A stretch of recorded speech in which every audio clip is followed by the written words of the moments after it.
All right, let's now talk matters power. Now, Deputy President Rigathi Gachagua has assured the country that the government is working on reducing the cost of power in the near future, downplaying comments made by Devin D, President Ruto's advisor, who made headlines claiming that the administration did not promise to reduce the cost of power in their manifesto. Deputy President, however, maintained that the country is in a precarious situation as water levels in Kenyan dams remain low, a factor that may create a power crisis should the rain fails.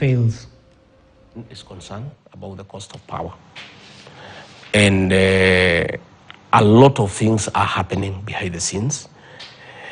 We are having a problem because of the prolonging drought and the effects of climate change and 5 failed consecutive seasons. All electricity generated through hydro, there's a problem. And in another 2-3 weeks, we'll have a very serious shortage. So the idea has been to expand to geothermal, solar energy, and wind energy, progressively in terms of long-term solutions. Because like the independent power producers are very expensive because they use diesel, and diesel is very expensive. Even in your own home, you have a standby generator, you know how expensive it is.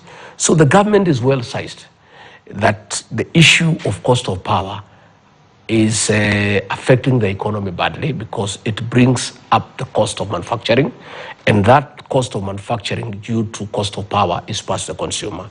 So along the way, there are many things going on which I don't want to delve in at this stage because they are still at the policy level. They are still at a discussion in cabinet. I don't want to diverge what is going on in cabinet, but I want to assure the people of Kenya that there is a big team of men and women, experts on power, who are burning the midnight oil to come up with sources of alternative energy with a view of bringing the cost of power down to boost manufacturing and production. Because as long as the cost of power is up, we will not be able to bring down the cost of living. So it is something that there is a team of men and women who are working day and night, and in the next several weeks, there will be a policy pronouncement on that aspect of what the government intends to do to bring down the cost of power. Is rationing an option on the table? I can't say at this stage. I am hoping we'll not get a South African state where we have to ration. Okay. I hope we will not be able to get there. I was in South Africa in December, and it's not a very decent way of life. But I am saying that discussion is going on. We need to appraise the situation. What are the water levels? What is the amount of power we can get from the hydro dams? What is it that we can get from geothermal? What is it we can get from solar? What is it we can get from wind? What is it that we can get from across the country, against our overall requirement? And then decisions will be made depending on the deficit. Okay.